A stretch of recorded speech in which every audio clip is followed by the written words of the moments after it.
Hello gorgeous peeps, this is Chris from TechSpert and I'm here with the Xiaomi Mi 8 Pro, one of the first smartphones from Xiaomi to launch here in the UK. I've been using it as my full-time handset for a few days now and I'm really liking it. Going to do a side-by-side now with two of Huawei's best smartphones from 2018. We've got the P20 Pro here in the middle and the mighty Mate 20 Pro here on the right. We'll see how they stack up for hardware, software, everything you need to know, and don't forget for more on the latest and greatest mobile tech to give that subscribe button a little tickle and ding that notifications bell. Cheers. So first up, when you do line them up like so, the casual observer might sort of struggle to work out which one is which. They all have a display which pretty much fills the front of the phone and of course the obligatory bit of notch action up top. In fact, the smartphone which really stands out is the P20 Pro, as that has quite a fat lip compared with the other two handsets here. That's actually got a built-in fingerprint sensor there. Of course, the Mate 20 Pro definitely wins when it comes to skinny bezels. As you can see there, pretty much no bezel down below, so that screen does almost fill the entire front of the phone. As here on the Xiaomi Mi 8 Pro, it's still a fairly chunky bottom bezel, but nothing too obscene. All three of these smartphones do sport a glass backing, but in a very different style. Because the P20 and the Mate 20, you can pick them up in a couple of different finishes, but we love the gradient style hues, as you can see here, where you actually get the color change from the top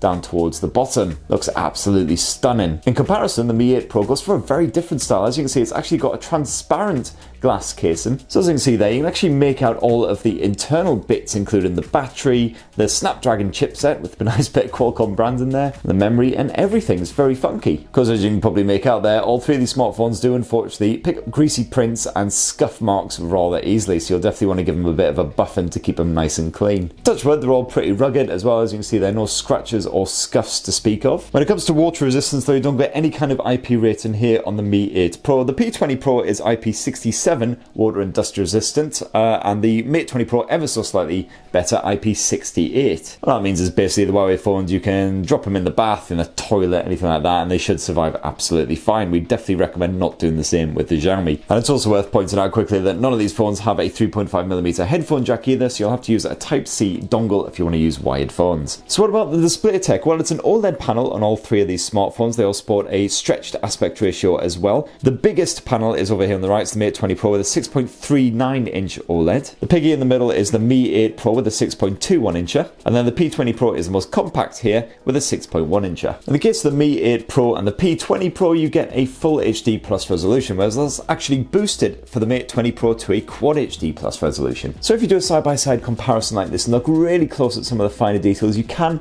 make out a little bit more here on the Mate 20 Pro. Of course, because the Mi 8 Pro and the P20 Pro have slightly smaller displays, the differences are very, very subtle indeed. Basically, all three are absolutely fine for viewing back photos, watching movies. You'll get nice crisp playback. And I'm definitely struggling to make out any differences in terms of the color reproduction here as well. Some of the hues on the Mate 20 Pro, such as this pinky color here, they do seem to be slightly more vibrant. But because all three are OLED panels, you get nice punchy color reproduction on all of them anyway. No issues with brightness or anything like that either, although the Xiaomi Mi 8 Pro definitely seems to impress more than the other two here, because it goes up to a mighty 600 nits of brightness, as the other two can't quite match that sort of level. If we see there, the Xiaomi Mi 8 Pro definitely that little bit more eye-searing. And you can customize the display output as well if you dive into the settings on all three of these phones. You do of course get the usual reading modes and night modes and all that kind of shenanigans, so you can change the color temperature based on the time or the ambient temperature, things like that. And you've also got some manual control over that shenanigans as well. As you can see, you can change the color temperature to make it colder or warmer.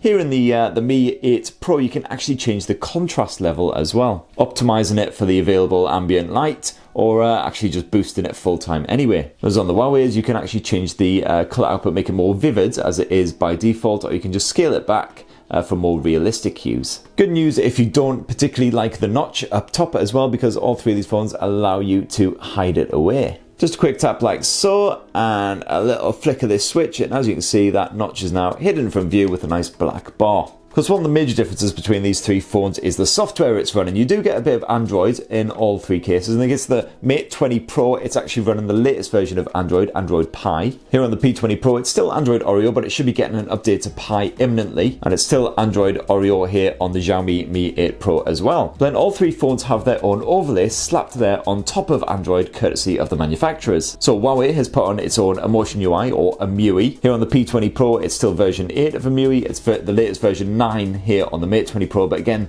the P20 Pro should be getting an update to version 9. For the time being, until that update happens, there are a couple of subtle little differences, but it's basically the same experience on these two phones. As here on the Xiaomi Mi 8 Pro, you get the MiUi, or MiUi as I like to call it, and that's version 9.6. Now the overall sort of look and feel of these smartphones is basically the same. It's all clearly Android. However, Huawei has given you the option of at least bringing back the App Store with the EMUI launcher, which is something that you can't get, unfortunately, with the default launcher here on the Xiaomi Mi 8 Pro. You will have to install your very own launcher. The P20 and the Mate 20 Pro, of course, if you swipe right, you've got access to your sort of Google News stream. Here in the case of the Xiaomi Mi 8 Pro, if you flip right, you've got the App Vault instead. This is very similar to the Oxygen OS shelf found on the OnePlus phones, where it gives you fast access to your favourite apps.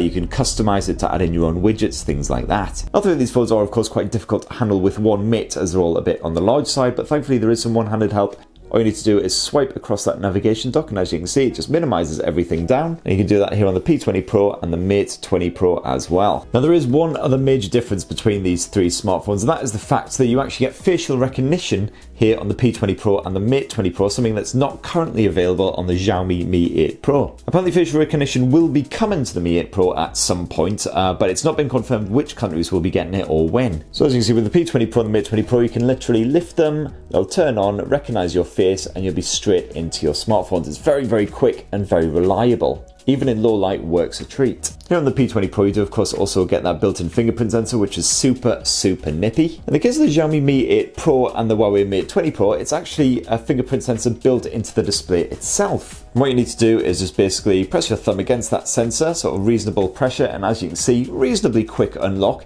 They're not 100% accurate, not quite as accurate as the separate sensors that you get on the likes of the P20 Pro, but they generally do the job. And there's no denying it is rather cool. But it's always good to have that facial recognition on hand as well. I actually prefer that to the fingerprint sensors. Now, running the show, you have a very different chipset on all three of these smartphones. The Huawei smartphones, they of course use Huawei's own Kirin chipsets. It's the older 970 here on the P20 Pro, whereas that's updated to the Kirin 980 this year's chipset here on the Mate 20 Pro. Meanwhile, the Xiaomi Mi 8 Pro goes with Qualcomm's mighty Snapdragon 845 chipset. And while the Huawei smartphones have 6 gigs of RAM, you get a massive 8 gigs packed into the Xiaomi phone. If you're a bit of a benchmarking fan, there's no real surprises here. I was a little bit surprised at first at how well the Kirin 980 benchmarked. As you can see, it clearly beats the Snapdragon 845 in both the single and multi-core scores. And meanwhile, of course, the older P20 Pro languishes in third place. But that said, still get a nippy everyday performance from all three of these smartphones. They all load up your apps as quick as anything, no hanging around, just quick tap of the apps, and as you can see, straight onto the screen. And of course, when you want to play a nice bit of PUBG or something like that, all three of these smartphones, again, absolutely no worries. Even the older P20 Pro still plays it on top detail levels with a nice smooth frame rate. That's helped along, of course, by the GPU Turbo update, which Huawei threw out this year. This gives you a nice consistent frame rate while you're gaming. As for the battery life, the Huawei smartphones slightly have it for us. They've got a bigger capacity cell, so it's a 4000 mAh on the P20 Pro. That's been boosted to a 4200 mAh on the Mate 20 Pro. But even though the Xiaomi packs a smaller 3000 mAh cell, it still definitely does itself proud. I easily make it through a full day, even with pretty intensive use. It's just if you're going to be absolutely caning a device with a lot of gaming, a lot of Skype action, things like that, you're probably going to want to look to the Huawei's instead, just for that more dependable, bigger capacity cell. You get a form of quick charge in all three phones as well though. The Xiaomi Mi 8 Pro boasts a bit of quick charge 4 Plus from Qualcomm. And you've got Huawei's own Supercharge here on the P20 Pro and the Mate 20 Pro. As for the Mate 20 Pro, it actually boasts wireless charging support as well, and you can even do wireless reverse charging, which allows you to charge another wireless charging smartphone using the Mate 20 Pro as a wireless charging pad.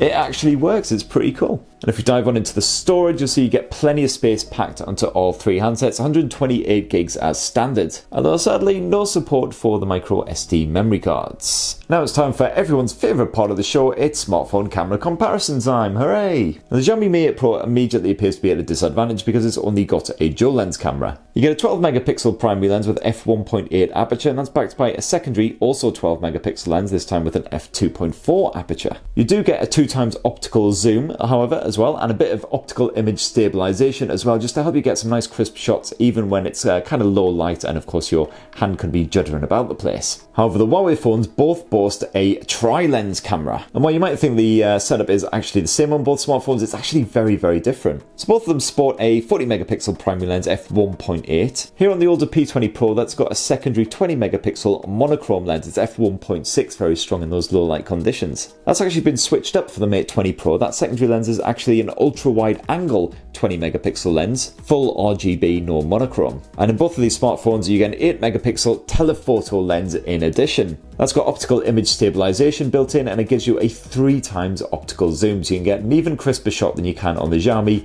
when it's a faraway subject. We dive on into the camera apps, you'll see the setup is pretty different, although obviously quite similar here on the P20 Pro and the Mate 20 Pro, as they rock the same Huawei camera app. They all have a form of AI mode. This is basically just an auto scene recognition, helps to give you some really nice looking photos with minimal effort on your part. Huawei has of course called it the Master AI here on the P20 Pro and the Mate 20 Pro. You can deactivate it on all 3 smartphones at any point if you don't want that in play, and you can then manually tweak the output yourself to match whatever your expectations are, so more realistic colors, vivid hues, things like that. And if you really know what you're doing, thankfully all 3 smartphones also boast a form of Pro mode, manual controls basically, so you can tweak the likes of the white balance to suit whatever kind of conditions you're currently in, like the shutter speed and everything, and you can leave individual elements on auto as well, so you don't have to worry about absolutely everything. In the manual modes on the Huawei smartphones, you can actually shoot in RAW format, as you can see here. I can't actually find a way of doing that here on the Xiaomi, unfortunately, so it looks like that's not a possible thing. You get plenty of other bonus modes on all 3 of these smartphones as well, starting with of course good old portrait mode, which you can just lock onto your subject, keep it nice and sharp using that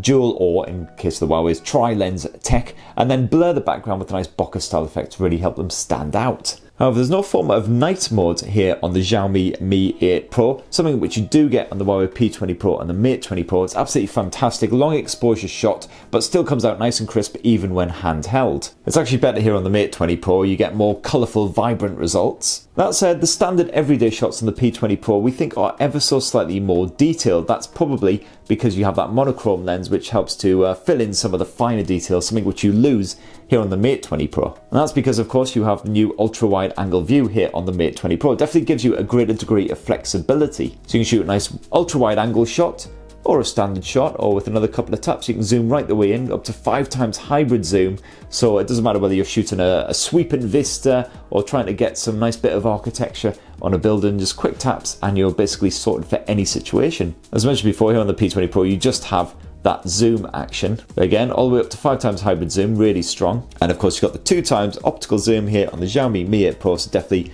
nowhere near the same level of flexibility as the likes of the Mate. And if we swap to the video, you'll see that all 3 smartphones can shoot up to 4K resolution video. The image stabilization has been vastly improved here on the Mate 20 Pro compared with the P20 Pro, and the Mi 8 Pro seems to do alright on the image stabilization front as well. You can shoot up to 60 frames per second Full HD video on the Huawei's, whereas here on the Xiaomi you can actually shoot Full HD all the way up to a rather impressive 120 frames per second. And that's faster than the human eyeball can even see, so when you view back the footage it looks hyper realistic. I'm actually going to do a full camera comparison between the P20 Pro and the Xiaomi Mi 8 Pro and also the OnePlus 6T, so stay tuned for that if you want an in-depth look at how the photo and video quality and all of that sort of stuff compares. And of course, before I forget, all 3 of these smartphones also have a front-facing camera. It's a 20 megapixel f2.0 here on the Xiaomi Mi 8 Pro. And in the case of the Huawei's, it is a pair of 24 megapixels, again f2.0. Been slightly thrown off by the studio lighting, but as you can see there, you'll get a nice wide